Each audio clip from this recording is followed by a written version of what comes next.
Cindy McCain and the wonderful McCain family, Presidents Clinton, Bush, and Obama, Secretaries Kissinger and Clinton, all the other honored guests that are here, ladies and gentlemen. Becoming John McCain's friend is one of the great blessings of my life. Being asked to pay tribute to him today is one of the great honors.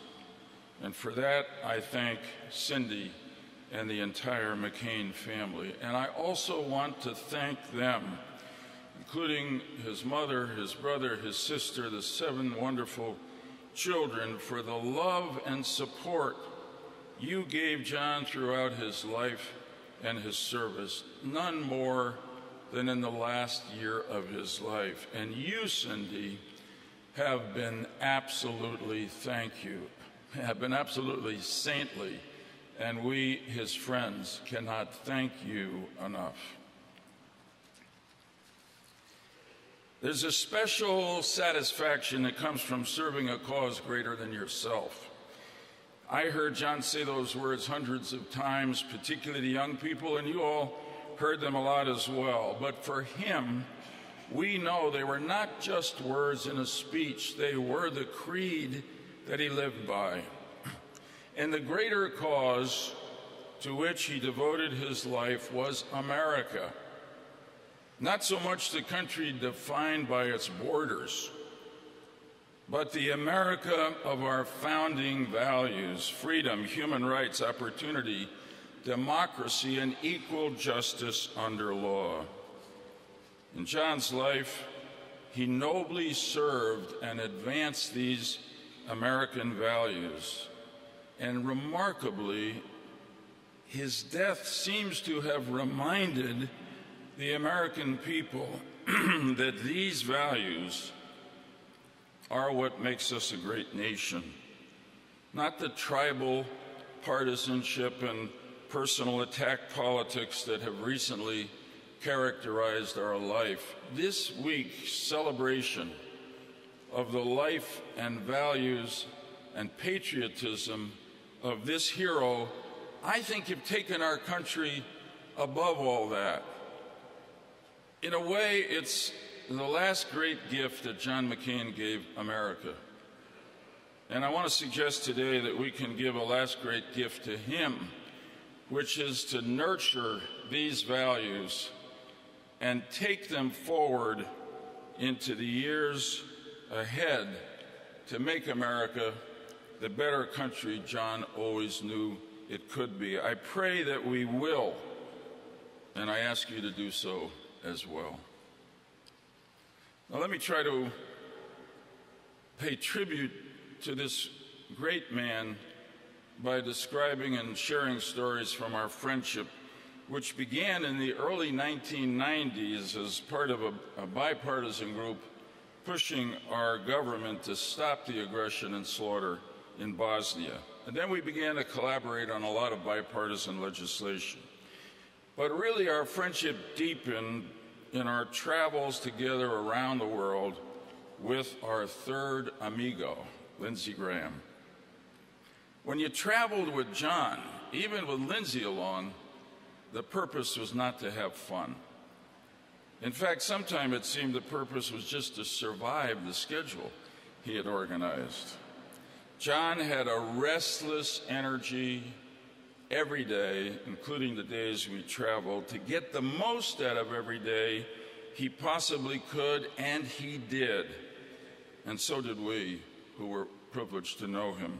John traveled to learn so he could be a better senator. He traveled to represent America as best he could wherever we went, and he did. And he traveled to support the men and women of our armed services, whether in war or at peace, wherever they were. And they, in turn, welcomed him in not just respect, but awe, as the hero John McCain was, is, and always will be.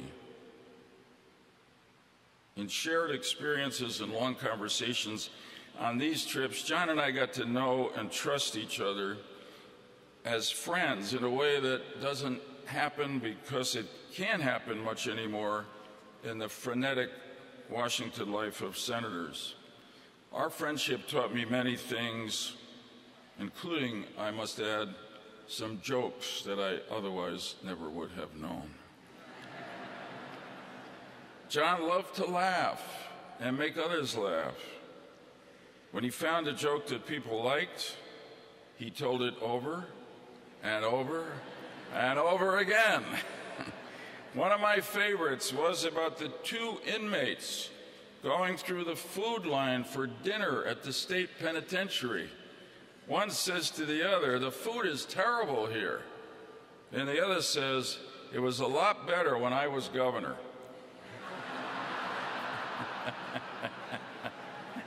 Yeah. I heard that one often, and I laughed every time because John laughed so hard every time he told it. The range of John's mind, interest, and experience was impressive and often surprising. You couldn't characterize this man. He loved to read history and fiction and talk about it, argue about it. He had a pervasive curiosity about just about everything in life. He loved the outdoors and all of God's creatures, large and small, who lived there. Most people would be surprised by how much pleasure this combative senator got from watching the hummingbirds at the McCain family home outside Sedona, Arizona. But of course, John's great strength was his character. He was honest, fair, and civilized. In all the times we were together, I never heard him say a bigoted word about anyone. The American people saw this great quality most clearly during the 2000 campaign when that woman made an offensive statement against then Senator Barack Obama. To me, what was most impressive about John's reaction was that it was pure reflex. It was who John was. He didn't need to consult anyone. He immediately defended his opponent's name and honor and thereby elevated for that moment our politics and made us a more perfect union. Personally, I can tell you that John was a real friend in accommodating what to him were my unusual practices as a religiously observant Jew. Whether it was walking with me on a Saturday to an important meeting or turning down a popular Friday night dinner invitation at the Munich security conference we went to every year because it was too far to walk, we would stay in the hotel and have what John learned to call our Shalom Shabbat dinners, peaceful Sabbath dinners. But of course, with John, they weren't that peaceful. John, naturally, in doing these wonderful acts of friendship, grumbled all the way about what I was putting him through, you know. Right now, I think he's probably deriving some pleasure from the fact that it turned out that his funeral was held on a Saturday and I had to walk to get here. I'm sure if he were right now, he'd tell me that that was divine justice. He ultimately, as he did with so much of his life, turned these interfaith experiences into a truly hilarious comedy routine. It began with a solemn pronouncement by John that he was converting to Judaism. Then he explained much less solemnly, "I do this not because of any particular liking for the religion. It's just that for so many years I've had to go along with all of Joe's religious nonsense that I might as well convert and get the benefits." One of his favorite targets was the Sabbath elevators in Israeli hotels, which are pre-programmed to stop at every floor. You know, John had many virtues, but patience was not one of them. Therefore, rides on those Shabbat elevators were not the happiest times we spent together. I say this both to say in stories how full and genuine was John's acceptance of my religious practices, which were different from what he knew, but also to make a larger point, because I can tell you in everything we did together around the world and here in Washington and across America, he showed that same acceptance, respect, curiosity about everybody's religious observances and about everything else about them that was different from himself and his own experiences. I've said that patience was one virtue John didn't have. Forgiveness was a great virtue he did have. And here's a story to make that clear. Once on a trip to Hanoi, as we were touring the Hanoi Hilton, a crowd of Vietnamese college students recognized John, and they began to chant wildly, "McCain, McCain." They wanted to take his pictures and have him sign autographs.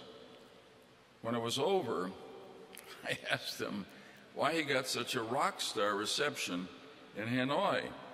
And with classic directness, he said, "Well, first, Joe, it's because they've been taught that I was treated a lot better here than I really was. And second, it's because of the normalization of relations between the U.S. and Vietnam." Well, that was a classic McCain understatement.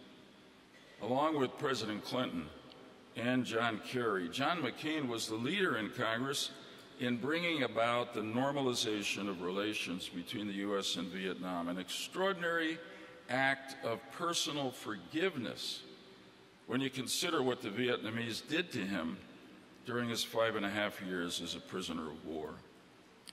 After his injuries in Vietnam, he could not pursue his ambitions in the Navy. So he turned to government service as his greater American cause. Of course, I didn't know John in his youth, but I don't think from what I've heard that he was born with the natural skills of a legislator. And yet he learned them and became a great one.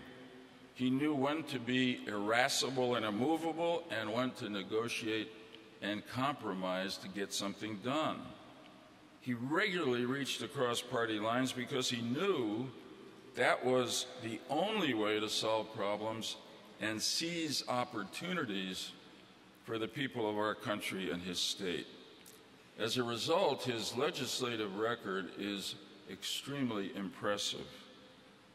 He also fought and lost some big battles to stop climate change, to close the gun show loophole, to broadly reform our immigration laws. But that never seemed to get him down or diminish his ardor for the next battle. He loved to win, but he also loved a good fight for a just cause, even if it didn't succeed. Overall, he won many more than he lost, and all of his big wins were achieved with bipartisan support. In 2008, when John was the Republican nominee for president, he had this far-out idea of asking a Democrat to be his running mate. Can you believe that? Let me explain it to you, as he did. When he first talked to me about it, I said, "You know, John, I'm really honored, but I don't see how you can do it. Even though I won my last election as an independent, I'm still a registered Democrat." And John's response was direct and really ennobling. "That's the point, Joe," he said with a certain impatience. "You're a Democrat, I'm a Republican. We could give our country the bipartisan leadership it needs for a change." When John returned to the Senate after his surgery last summer and voted against the Republican health care bill, some people accused him of being disloyal to his party and the president. But that was not the case.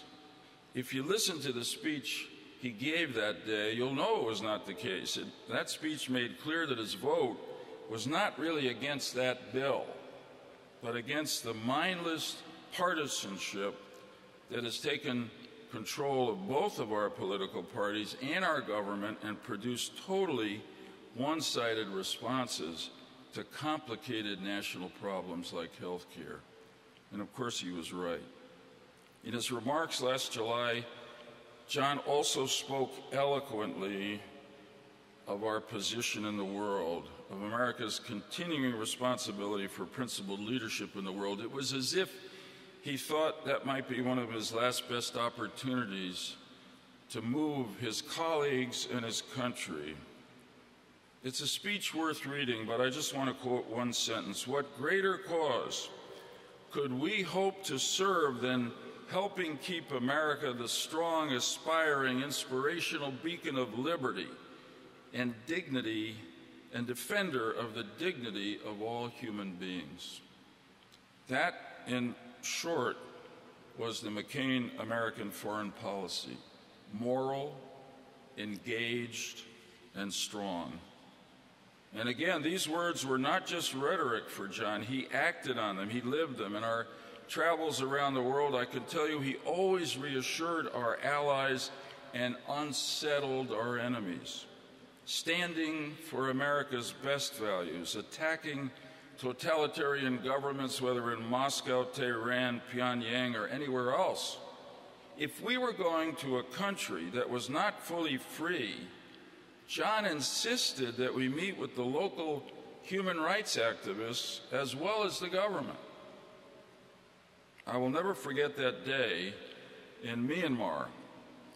During the military dictatorship there, we met 3 men who had just been released from political prison and showed terrible signs of physical and psychological abuse. And yet they told us that they would never have survived if they had not heard in jail that the great American senator, John McCain, had supported their cause, read their names on the U.S. Senate floor, and demanded their release. On another occasion, we visited a refugee camp for Syrians who had been forced out of their country into Turkey by the brutal aggression of Assad, the Iranians, and the Russians. We were the first members of Congress to visit that camp, and there was some concern about the reception we would receive. Earlier in the day, in fact, an official of the UN had been there and was booed and had shoes thrown at him. When we arrived, a large crowd of Syrian refugees had formed and was, in fact, chanting. But rather than booing and throwing shoes, they were cheering and chanting words of welcome and thanks. And the 2 words they chanted most were John McCain. What is most remarkable about these 2 stories, and I could tell you many more, is how unremarkable they are. And that's because the name John McCain, based on the actions of the man John McCain, had become a source of hope and inspiration for oppressed people throughout the world, as it was a source of security for allied countries that share our values. One last story. One of John's favorite cities in the world was Jerusalem. And one of his favorite things to do there was to stand on the balcony with Lindsay and me of our hotel, looking out at the old city and discussing all the religious and political history that had happened there over the centuries. So when I first told John that I had decided not to run for the Senate again in 2012, he was puzzled and, frankly, even a little bit angry. But then the next day he called me, and this is my best recollection of the conversation. He said, "You know, I've been thinking, if you go out into the private sector, you're going to make some more money, and then you and Hadassah can afford to buy a second home in Jerusalem that has an extra room for me with a balcony where we can look out and talk about that city and its history." Well, since then, when I talked to John or visited with him, he would ask me, "Joey, have you made enough money yet to buy that place in Jerusalem? And I'd answer, not yet, Johnny, but I'm getting closer. Now, sadly, fate has intervened before we could realize that dream. But I am comforted by the fact that Jerusalem is not just a holy and historic city. It is also the visionary symbol of the dreams that all people share and the destiny that we all desire. It is the original heavenly shining city on the hill. In that sense, for many people in the life of the Spirit, Jerusalem, the shining city on the hill, are really heaven. And it is to that heavenly Jerusalem where I am confident the soul of John Sidney McCain III is going now. And I want to imagine that there's going to be a beautiful home waiting for him there with a balcony from which he can contemplate the shining city and hopefully inspire us here on earth to conduct ourselves with just some of the patriotism, principles, and courage that characterized his magnificent life of service to America and to so many noble causes greater than himself. Godspeed, dear friend. May angels sing you to your eternal home.